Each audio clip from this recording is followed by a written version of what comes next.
நாம் வாழக்கூடிய இந்த உலகத்தில் ஒருவருக்கொருவர் உதவி செய்யாமல் மனிதர்களால் வாழ இயலாது.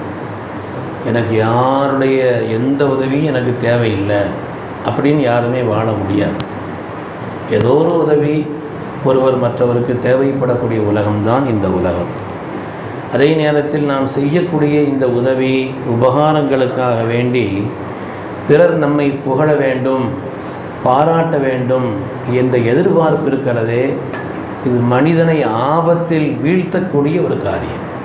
இந்த புகழ் மொழி அப்படிங்கிறது இருக்கிறதே சாதாரணமான விஷயம் அல்ல.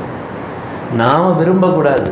ஒரு ஆள் புகழ்கிறாரு, அது அல்லாஹ் தந்த ஒரு கிஃப்ட்.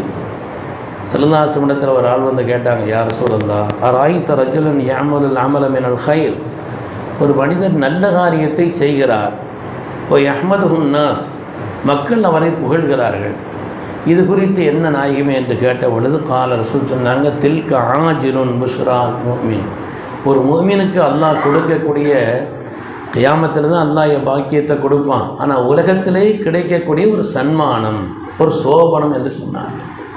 மற்றவர்கள் புகழலாமே தவிர அதை நாம் எதிர்பார்க்கக்கூடாது என்று மார்க்கம் நமக்கு சொல்லித் தருகிறார்.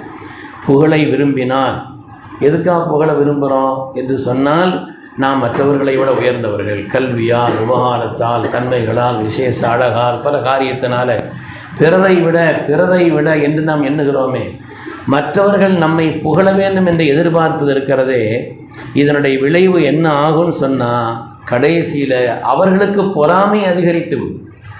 யாரும் புகழ்வதிலும் உண்மை இல்லை, இகழ்வதிலும் உண்மை இல்லை. எங்கள் பெரிய சத்து அடிக்கடி சொல்லுவாங்க, உலகத்தில் எல்லோரும் நல்ல மனுஷன்தான், எப்போன்னு சொன்னால் அவருக்கு ஒத்து இருந்தான்னு சொல்லுவாங்க. எல்லோரும் நல்ல மனுஷன்தான், எப்போ அவருக்கு ஒத்த மாதிரி இருந்தால் நம்ம நல்ல மனுஷன். அதனால் மனிதர்களுடைய இந்த தராசு இருக்கிறது, அது கோணல் தராசு, எல்லாம் ஒரே மாதிரியெல்லாம் இருக்காது. இன்றைக்கி புகழ்வாங்க, நாளைக்கு இகழ்வாங்க. இன்றைக்கி முன்னால் புகழ்வாங்க, நாளைக்கு என்ன செய்வாங்க, நம்ம பின்னால் நம்ம வந்து அவர் ஒரு பெரிய புகழ் விரும்பி அப்படின்னு சொல்லி பின்னால் நம்மளை பற்றி உண்டான நிலையில் பேசுவாங்க. அதனால் இந்த புகழ் வலையில் சிக்கி நம்முடைய லட்சியங்களை வீணாக்கி விடக்கூடாது. அதனால தான் அல்லாஹு தஆலா குர்ஆன் ஷரீஃபில் தொடக்கமாகவே சொல்லித் தருகிறான், அல்ஹம்துலில்லாஹி ரப்பில் ஆலமீன். யார் எந்த காரியத்தை சொன்னாலும் சரி, புகழ் என்பது என் ரப்புக்கு சொந்தம், அல்ஹம்துலில்லாஹ்னு சொல்லி பழகுங்க. அல்லாஹ் உங்களுடைய கண்ணியத்தையும் புகழையும் கூட்டுவான். அதே நேரத்தில் நீங்கள் ரப்பின் பக்கம் திருப்பி விட்டீர்கள் என்று சொன்னால், இன்னைக்கு புகழ்கிற ஒரு ஆள் நாளைக்கு இகழ்ந்தாலோ, இன்னைக்கு புகழக்கூடிய ஒரு ஆள் நாளைக்கு உங்களை அது சம்பந்தப்பட்ட விஷயங்கள் துரோகம் செய்தாலோ, அந்த நேரத்தில் நம்ம மனசு ஒன்றும் செய்யாது. ஏன்னா எந்த நல்ல காரியத்தை செய்தாலும் அதற்குண்டான கூலியை ரப்பு தருகிறான். அல்ஹம்துலில்லாஹ். யாராவது புகழ்ந்தா அல்ஹம்துலில்லாஹ் அல்ஹம்துலில்லாஹ் என்று சொல்லி பழகினோம் என்று சொன்னால், நாளைக்கு இதை யாருக்கு உபகாரம் செய்தோமோ அவங்களுக்கு ஏதாவது நன்றி கட்டுத்தனமாக நடந்தாலோ, அல்லது நமக்கு எதிராக ஒரு துரோகம் செய்தாலோ, அதை பற்றி நம்ம மனசில் ஒன்றும் இருக்காது. ஏன்னா நான் செய்தது என் ரப்புக்காக என்று வருகின்ற காரணத்தினால் குர்ஆன் ஷரீஃபில் அல்லாஹு தஆலா பாடங்களை படித்து தருகிறான். நமது உயிரினும் மேலான கண்மணி ரசூலுல்லாஹி ஸல்லல்லாஹு அலைஹி வஸல்லம் அல்லாஹ் ஆயத்திறக்கிறான் அல்லவா, இதா ஜாஅ நஸ்ருல்லாஹி வல் ஃபத்ஹ், அல்லாஹுடைய உதவியும் வெற்றியும் வரும் பொழுது மக்கள் கூட்டம் கூட்டமாக இஸ்லாத்திற்கு வருவார்கள். ஒரு பெரிய வெற்றி வந்துருச்சு, உபகாரம் வந்துருச்சு, கூட்டம் கூட்டமாக இஸ்லாத்துக்கு மக்கள் வர்றாங்க என்றால், அந்த நேரத்தில் உங்களுக்குண்டான கடமை என்ன, அந்த நேரத்தில் நீங்கள் செய்ய வேண்டிய காரியம் என்ன, அதற்குண்டான தீர்வு என்பது ஃபஸப்பிஹ் பிஹம்தி ரப்பிக், ரப்பை நீங்கள் புகழுங்கள் என்று அல்லாஹ் சொன்னார். அந்த நேரத்தில் அல்ஹம்துலில்லாஹ். யாராவது புகழ்கிறாங்களா, அல்ஹம்துலில்லாஹ் இவ்வளோ பெரிய வெற்றி கிடைச்சிருச்சு என்று நம்முடைய நிலையின் மீது நாம் ஒரு அகம்பாவம் கொள்வதோ பெருமை கொள்வதோ கூடாது. அல்ஹம்துலில்லாஹ் அல்ஹம்துலில்லாஹ் என்று சொல்லுங்க. அதனால தான் ஸல்லல்லாஹு அலைஹி வஸல்லம் சொன்னாங்க, அன சய்யிது உல்தி ஆதம், இந்த உலகத்தில் வந்த எல்லோருக்கும் தலைவர் நான் தான், ஆதம் அலைஹிஸ்ஸலாமுடைய மக்களுக்கெல்லாம் தலைவர் நான், வலா ஃபஹர, பெருமைக்காக சொல்லல. கியாமத்தில் என்னுடைய கையில் தான் புகழ் கொடி இருக்கும், பெருமைக்காக சொல்லல. நான் தான் முதலாக சொர்க்கத்தினுடைய வாசலை அசைத்து திறப்பேன், பெருமைக்காக சொல்லல. எல்லாத்தையும் சொல்லி சொன்னாங்க, பெருமை முழுவதும் என் ரப்புக்கு சொந்தம்னு சொன்னாங்க. ஏன்னா அதை கொண்டு பெருமைப்பட்டால் அதுவே சிறுமைக்கு காரணமாகிவிடும் என்று மார்க்கம் சொல்கிறது.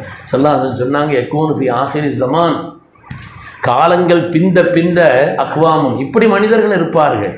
அவங்க யாருன்னு சொன்னால், அஹ்வானுல் அலானியத்தி அதாவு சரீரத்தி, வெளிப்படையாக நல்ல சகோதரர்கள் மாதிரி இருப்பாங்க, ஆனால் அந்தரத்தில் நம்முடைய விரோதிகளாக இருப்பாங்க.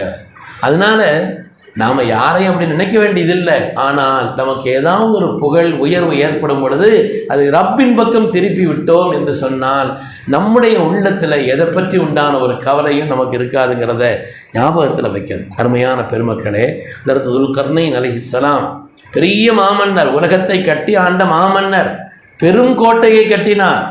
எதிரிகளுடைய விரோதிகளுடைய தீமையிலிருந்து தங்களை தற்காத்துக் கொள்வதற்கு இவ்வளோ பெரிய கோட்டை கட்டிட்டாங்களே, சாதாரணமாக இயலாது. இது இப்படிப்பட்ட ஒரு மகத்தான கோட்டை கட்டிட்டாங்கன்னு சொல்லி அவங்கள பாராட்டுற நேரத்தில் அவங்க சொன்னாங்க, ஆதா ரஹ்மத்து மிர் ரப்பி, இது என் ரப்பினுடைய ரஹ்மத், அவ்வளவுதான். ஃபைதா ஜா வாது ரப்பி ஜாலவு தக்கா, ரப்பினுடைய ஒரு எச்சரிக்கையோ அவன் புறத்திலிருந்து உண்டான ஒரு வரும்பொழுது இதெல்லாம் துகளாக ஆகிவிடும் என்று அதை அல்லாஹ்வின் பக்கம் சேர்த்தார். அதனால இந்த உலகத்திலே மனிதர்கள் மயங்குவது எதுக்குன்னா புகழுக்கு தான். புகழுக்கு மயங்கிடுவாங்க. காண்டாமிருகத்தை பிடிக்கிறதுக்கு ஒவ்வொன்றையும் பிடிக்கிறதுக்கு ஒரு வழி வச்சுருப்பாங்களாம். காண்டாமிருகத்துக்கு பிடிக்கிறதுக்கு வழி என்னன்னு சொன்னால் பெரிய உருவம் கொண்ட ஒரு கண்ணாடியை கண் முன்னால் காமிப்பாங்களாம். இந்த புகழ் மொழிங்கிறது ஒரு பூத கண்ணாடி, நம்மளை பெருசாக்கி காட்டும். ஓ, நம்ம பெரிய ஆனந்தம் போல் தெரியுது அப்படின்னு நம்மளை பெருசாக்கி காட்டும். அதை மனிதன் நினைக்க ஆரம்பித்து விட்டால் சிறுமைப்பட்டு போய்விடுவான். அதனால் புகழ் மொழிக்கு நாம் மயங்கி விடக்கூடாது. யாராவது புகழ்ந்தாங்க நம்ம செய்கிற ஒரு நல்ல காரியத்துக்காக அல்ஹம்துலில்லாஹ் என்று நாம் சொன்னோம் என்றால் அதற்கு பிறகு வரக்கூடிய எந்த விதமான குறைபாட்டுக்கும் நம்முடைய மனது கலங்கி போய்விடாது. அருமையான பெருமக்களே, அல்லாஹ் விளங்கும் நசீபை தந்தருள்வானா. அல்லாஹ் நம்மை கண்ணியமானவர்களாக ஆக்கி அருள்வானா. எந்த விதமான கேவலத்திற்கோ எந்த விதமான இழிவிற்கோ ஆளாகி விடாமல் அல்லாஹ் நம்மை கண்ணியமானவர்களாக ஆக்கி அருள்வானாக.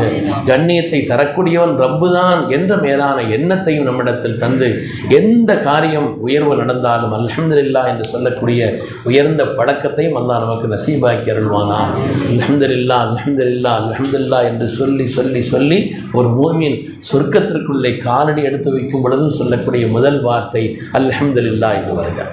அல்லாஹ் அந்த நசீபையும் தந்தருள்வானாக. ஆமீன் ஆமீன் யா ரப்பல் ஆலமீன். வ ஆகிரு தஅவானா அல்ஹம்துலில்லாஹி ரப்பில் ஆலமீன்.